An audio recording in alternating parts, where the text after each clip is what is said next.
రాష్ట్రంలో ఈ రోజున మహిళలపై జరుగుతున్న అఘాయిత్యాలకు కూడా ఈ మద్యం మాఫియానే ఒక కారణం అని చెప్తాను నేను నిస్సంకోచంగా. నిన్నటికి నిన్న కూడా ఒక న్యూస్ చూసాం. ఒక 20 రూపాయల కోసం ఒక పిల్లోడు పక్క పిల్లోడి గొంతు కోసేసిన వైన మనం చూసాం. ఏంటిది? ఏం జరుగుతుంది అసలు రాష్ట్రంలో? దేని గురించి మీరు నోరు తెరిచి మాట్లాడరు. ముఖ్యమంత్రి గారు మాట్లాడరు, ఉప ముఖ్యమంత్రి గారు మాట్లాడరు, పీపీపీ గారు లోకేష్ గారు మాట్లాడరు, హోమ్ మినిస్టర్ గారు అసలే మాట్లాడరు.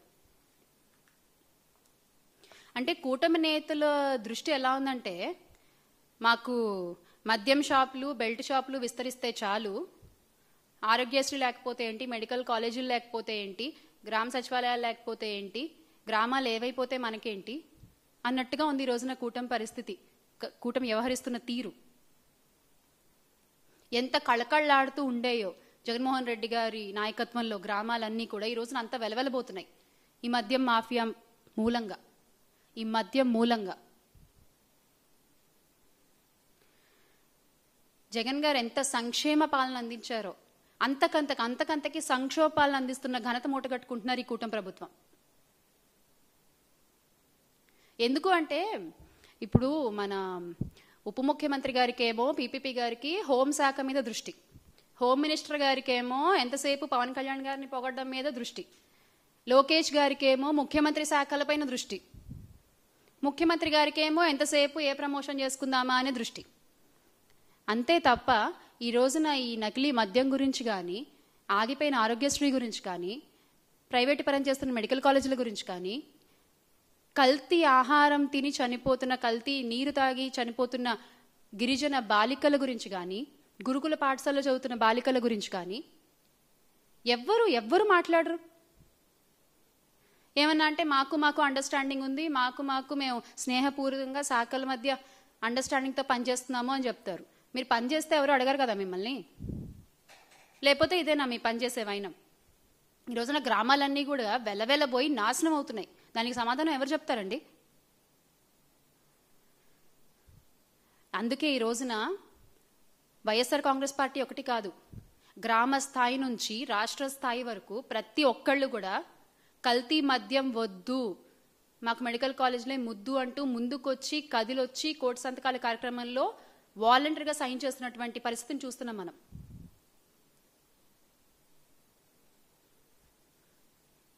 ప్రతి 50 ఇళ్లకి ఒక వాలంటీర్ని, ప్రతి 2000 మంది జనాభాకు ఒక సచివాలయాన్ని ఏర్పాటు చేసి గ్రామ స్వరాజ్యాన్ని ఆనాడు జగన్మోహన్ రెడ్డి గారు స్థాపిస్తే ఒక వర్గానికి సంబంధించినటువంటి మీడియా ఆయన మీద బురద జల్లింది ఆ రోజున. మరి ఈ రోజున ప్రతి 50 ఇళ్లకు ఒక బెల్ట్ షాపు, ప్రతి 2000 మంది జనాభాకు ఒక మద్యం షాప్ని, ఒక పర్మిట్ రూమ్ని ఏర్పాటు చేస్తే బాబుని గొప్ప విజనరీ అంటే కీర్తిస్తారు. ఏది నిజం అనేది ఖచ్చితంగా ఈ రోజున ప్రజలందరూ కూడా గమనిస్తున్నారు. ముఖ్యంగా మహిళలు, the young generation out there, you should understand, you must understand the real facts. ఎవరు సంక్షేమ పాలన అందించారు, ఎవరు సంక్షోభ పాలన అందిస్తున్నారు అనేది మీరు అర్థం చేసుకోవాలి. ఖచ్చితంగా ఈ కూటమి ప్రభుత్వ వైఖరిని మార్చుకోకపోతే మాత్రం ప్రజలు వారికి బుద్ధి చెప్పడానికి రెడీగా ఉన్నారు. ఈ రోజున ప్రతి ఒక్కళ్ళు కూడా జగన్మోహన్ రెడ్డి గారి వైపు చూసే పరిస్థితి రాష్ట్రంలో ఉంది.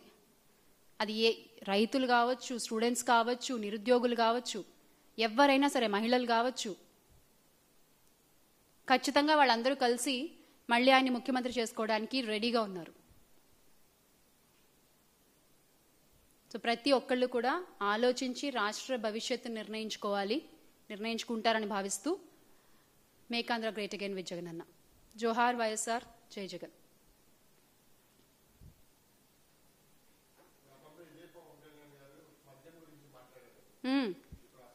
మద్యపాన ప్రియుల పొట్ట కొట్టారు అనుకుంటూ చించుకుంటూ మాట్లాడారు కదా ఆ రోజు ఆయన. మరి ఈ రోజున అసలు ఒక్క మాట మాట్లాడుతున్నారా అండి? ఇంతమంది ప్రాణాలు కోల్పోయారు కదా, ఒక్క మాట మాట్లాడారా?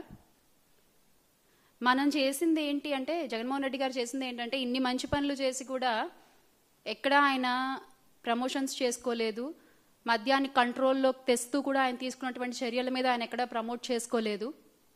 అది మనం చేసిన తప్పు అయిపోయింది. ఈ రోజున వాళ్ళలాగా చనిపోయిన వాళ్ళకి ఏదో విధులు చేసాం అని చెప్పి దాన్ని కూడా వాళ్ళు ప్రమోట్ చేసుకుంటున్న తీరు చూస్తుంటే ఎంత బాధ అనిపిస్తుందంటే, అసలు నేరం జరగడానికి కారణమైనది వాళ్లే, మళ్ళీ వాళ్ళకి ఏదో చిల్లర విధిల్చి నష్టపరిహారం చేసేసి ఇగో మేము ఇది చేసామని కూడా గొప్పగా చెప్పుకుంటున్నారు.